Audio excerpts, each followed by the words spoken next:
Hola, hola. La reflexión del día de hoy está en función de la siguiente pregunta. Una pregunta buenísima, como siempre. ¿Qué fue lo que consumió Jesús en la cruz? Lo que Jesús terminó, lo que Jesús cumplió. Porque resulta que hay un contenido bíblico en Juan capítulo 19, el Evangelio de San Juan capítulo 19, versículo 30, que dice, después de probar el vino agrio o el vinagre, Jesús dijo, todo está cumplido. Entonces inclinó la cabeza y entregó su espíritu. Entonces uno pues, se pregunta, ¿qué fue lo que Jesús cumplió? O como lo que dice también, ¿qué fue lo que Jesús consumió? Porque dice también en otras partes, Jesús bebió, probó el vino agrio, el vinagre, y dijo, consumado es. Entonces, ¿qué fue lo que se consumió en la cruz? ¿Qué fue lo que Jesús cumplió? ¿Qué fue lo que Jesús terminó? ¿Cuál es la obra que Jesús termina en la cruz?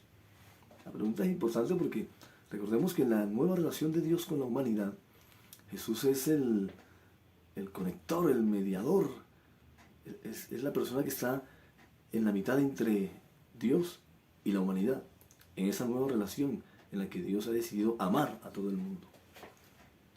Así que la pregunta está buena para responderla con unos contenidos bíblicos especiales, bien ubicados, bien identificados. Y vamos a resolver esta pregunta con base en unos 3 contenidos bíblicos, es decir, lo que conocemos como la palabra de Dios, lo que se ha establecido, digamos, en función de todas esas religiones que se han construido desde el mensaje de Jesús, se ha considerado el contenido bíblico como la palabra de Dios. Pero se dice, palabra de Dios, te alabamos, Señor. Entonces, desde esa perspectiva, desde el contenido bíblico, que no le pertenece a ninguna religión, la palabra de Dios no le pertenece a ninguna religión en exclusiva, en particular.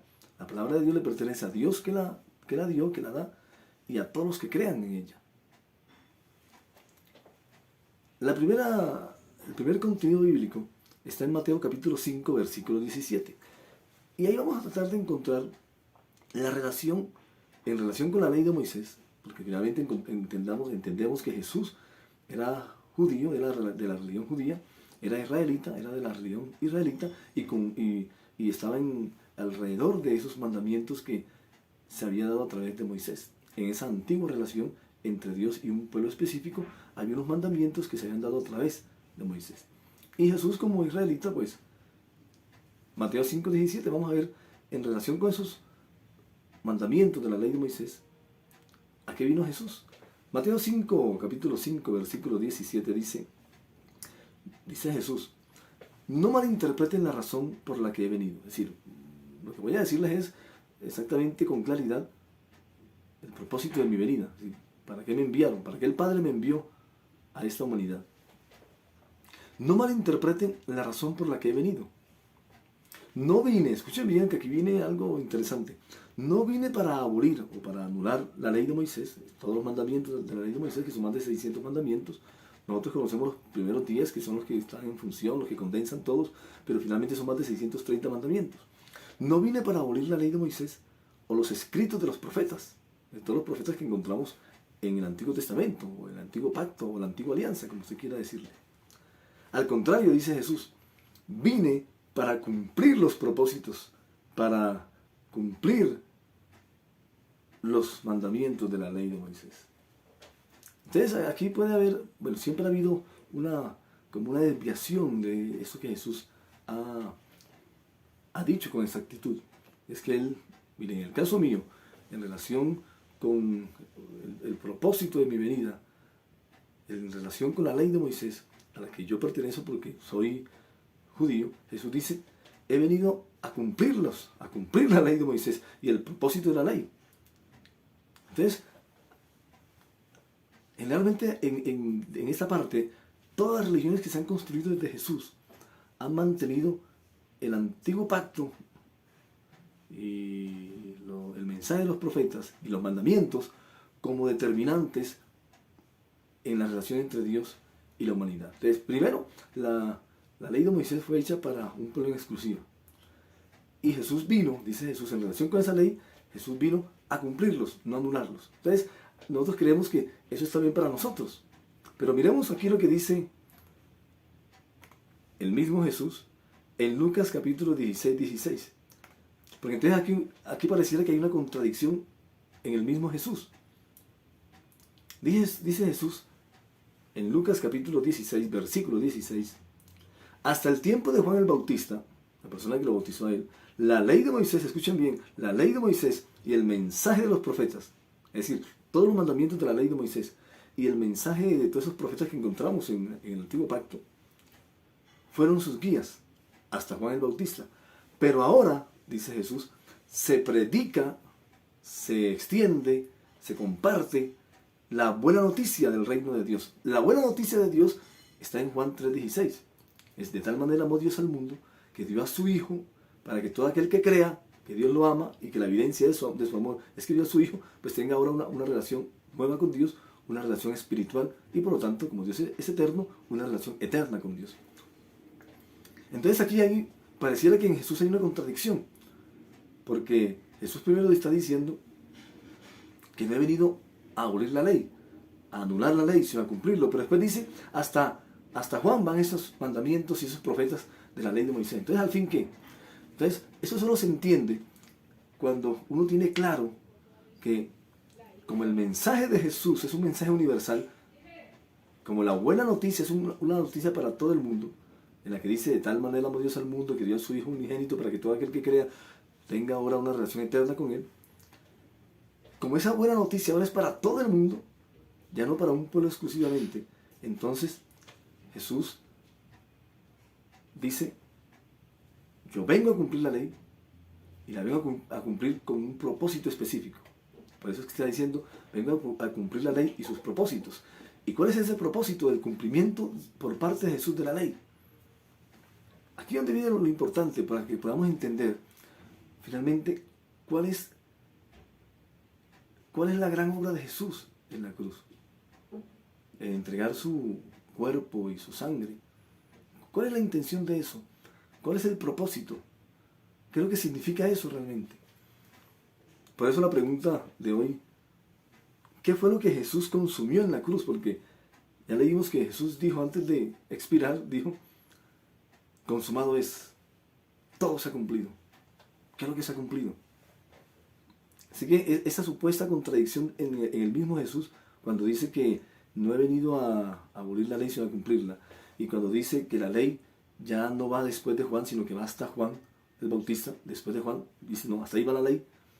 Entonces esta supuesta contradicción, porque no hay contradicción, esa contradicción la vemos en nuestras religiones, pero en Jesús no está la contradicción, en Jesús está muy claro y es lo siguiente. Vamos ahí para terminar, Lucas 22:20, Lucas capítulo 22, versículo 20. Aquí para saber qué es lo que finalmente Jesús hace en la cruz. Cuando Jesús, desde su religión judía, celebra la Pascua, reúne a sus discípulos y les dice que tomen del pan, que tomen de la copa, que coman del pan, que tomen de la copa, que se conoce como la Santa Cena o la Cena del Señor o la Eucaristía. Lo que Jesús está allí haciendo es recordando o diciéndole a todos es lo siguiente. Lucas capítulo 22, versículo 20 dice así. Lucas 22, 20. Dice, bueno, Jesús tomó el pan, dio gracias, lo partió en trozos, lo dio a sus discípulos y dijo, esto es mi cuerpo, el cual es entregado por ustedes. Esa es la obra de Jesús en la cruz, ¿no? Hagan esto en memoria de mí. Y después dice, después de la cena, tomó en sus manos otra copa de vino y dijo, escuchen bien, dijo, esta copa es el nuevo pacto entre Dios y... Esa copa es el nuevo pacto,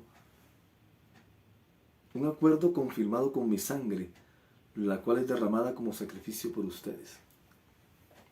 Es tremendo porque finalmente, ¿qué es lo que Jesús termina en la cruz? ¿Qué es lo que Jesús cumple?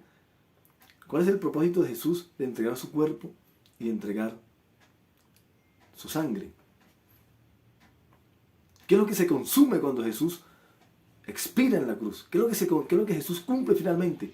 lo que Jesús cumple finalmente es lo que Él está diciendo a los fariseos y a los religiosos, líderes religiosos de la época. Le está diciendo, yo no vine a abolir la ley como lo hacen ustedes con su comportamiento, que la exigen pero no lo hacen.